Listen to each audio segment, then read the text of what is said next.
அதிமுக ஒரு democratic party, people friendly party, மக்கள் விரும்புகின்ற கட்சி அதிமுக, மக்களை விரும்புகின்ற கட்சி அதிமுக.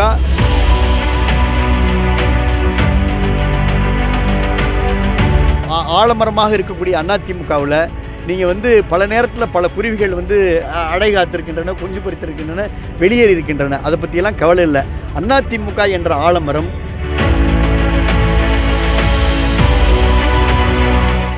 இல்லை, அதாவது மாவட்ட ஆட்சித்தலைவர் கவனத்திற்கு எல்லா விஷயத்தையும் கொண்டு போயிருக்கிறோம். எந்தெந்த பூத்துகளில் ஆரம்பத்தில் முதல் நாள் 2 நாள் 3 நாளில் ஒரு சில பூத்துகளில் அந்த BLO பூத் லெவல் ஆஃபீஸர் வராமல் இருந்ததை உடனே சுட்டி காட்டி உடனே அதுக்குரிய ஏற்பாடுகளை அந்தந்த RDO பண்ணாங்க.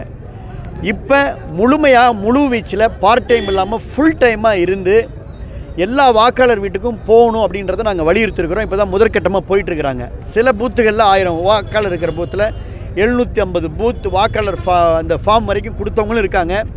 ஒரு 100-200 ஃபார்ம் கொடுத்து சுலவாக போகிறவங்களும் இருக்காங்க. இதெல்லாம் மாவட்ட ஆட்சித்தலைவர் கவனத்துக்கு நாங்கள் கொண்டு போயிருக்கின்றோம். மாவட்ட ஆட்சித்தலைவர் அதெல்லாம் கொடுத்து ரிவ்யூ மீட்டிங்கில் எல்லாம் சரி பண்ணி தரேன்னு சொல்லிக்கிறாங்க. எங்களுடைய அனைத்து இந்திய அண்ணா திராவிட முன்னேற்ற கழகத்துடைய சார்பில் பொதுச் செயலாளர் எடப்பாடியார் சார்பில் ஃபுல்லாக பண்ண ஃபார்மை BLOட்ட தான் கொடுக்கணும். வாக்குச்சாவடி நிலை முகவர் அரசு அலுவலர்கிட்ட தான் கொடுக்கணும். எந்த தனிப்பட்ட கட்சிட்டையும் கொடுக்கக்கூடாதுன்றதை நாங்கள் ஸ்ட்ராங்காக வலியுறுத்திருக்கிறோம். யார் ஒருத்தையும் பல்காக ஃபுல்லப் பண்ண ஃபார்மை BLA2ட்ட கொடுக்கக்கூடாதுன்னு சொல்லிக்கிறோம். தனிப்பட்ட எந்த ஒரு கட்சிட்டையும் கொடுக்க வேணாம், BLO மட்டும் தான் கலெக்ட் பண்ணுறத வலியுறுத்தோம். அதை நாங்கள் ஓகே, நாங்கள் அப்படியே பண்ணுறோன்னு சொல்லிக்கிறாங்க. எதிர்கட்சியில் மூலமாக எதிர்க்கிறதுக்கு காரணம் என்ன? அது நீங்கள் அவங்கள்ட்ட தான் கேட்கணும். மாண்புமிகு எங்களுடைய கழக பொதுச் செயலாளர் எடப்பாடியார் தெளிவாக சொல்லிட்டார். நேற்று மத்திய அமைச்சர் நிர்மலா சீதாராமன் தெளிவாக சொல்லிட்டார்.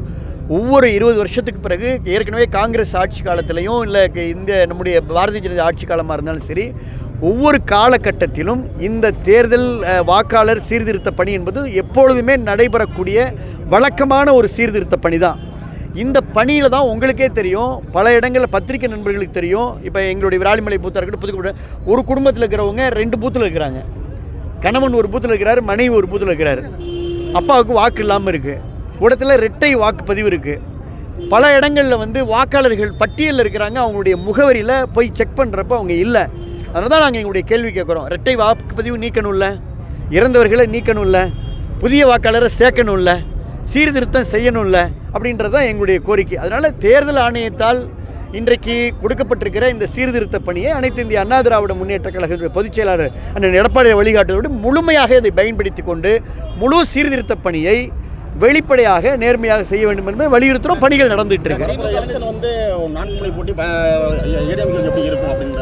இல்லை, எத்தனை முனை போட்டியாக இருந்தாலும் அனைத்து இந்திய அண்ணா திராவிட முன்னேற்ற கழகம் எதிர்க்கட்சியாக இன்றைக்கு இருக்கிறது. எடப்பாடியார் தலைமையில் 26 ஆளுங்கட்சியாக அமையும். அதற்கான களப்பணிகளை நாங்கள் அந்த பூத் கமிட்டி களப்பணிகளை கடுமையாக செஞ்சிட்ருக்கிறோம். களத்துக்கு போகிறப்ப, ஃபீல்டுக்கு போகிறப்ப இந்த ஆட்சியின் மேலே இருக்கக்கூடிய ஒரு அதிருப்தி தெரிகிறது. அதிமுக மீண்டும் ஆட்சிக்கு வரும். நல்ல கேள்வி.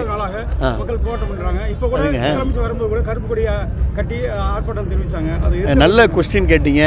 மாவட்டத்தில் நான் அன்போடு கேட்டுக்கொள்வது மாவட்ட நிர்வாகத்தையும் அரசையும், மக்கள் விரும்புகின்ற எந்த திட்டத்தையும் கொண்டு வாங்க.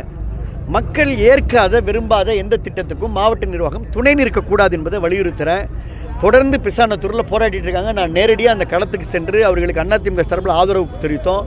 மாண்புமிகு எடப்பாடியார் அவர்கள் சட்டமன்றத்தில் அவர்கள் கையெழுத்திட்டு கவன ஈர்ப்பு தீர்மானம் கொண்டு வந்தோம். அது எடுத்துக்கொள்ளப்படவில்லை, நேர காலம் காரணமாக எடுத்துக்கொள்ளப்படலை.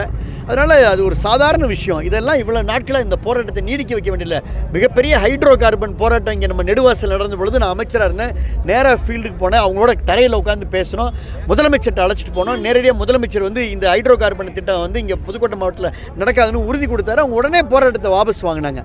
அது மாதிரியான இங்கே மாவட்ட நிர்வாகம், ஆட்சியாளர்கள், அதிகாரத்தில் இருக்கிறவங்க உடனடியாக களத்துக்கு போகணும், அவங்கள அழைச்சி பேசணும், அந்த பிரச்சனை முடிவு கொண்டு வரணும். தொடர்ந்து போராடுறது வேதனையாக இருக்கிறது. அதனால் அவர்களுக்கு அதிமுக அரசு துணை கிடையவே கிடையாது. அதிமுக ஒரு democratic party, people friendly party, மக்கள் விரும்புகின்ற கட்சி அதிமுக, மக்களை விரும்புகின்ற கட்சி அதிமுக. இன்றைக்கு புரட்சித் தலைவர் எம்ஜிஆருக்கு பிறகு புரட்சித் தலைவி அம்மா வந்தாங்க. யாராவது எதிர்பார்த்தாங்களா? புரட்சித் தலைவி அம்மாவுக்கு பிறகு எடப்பாடியார் வந்திருக்காரு. எடப்பாடியாருக்கு பின்னாடி இன்னொரு யாரோ ஒருவர் வருவார் என்று எடப்பாடியாரே சொல்லிட்டு இருக்கிறாரு.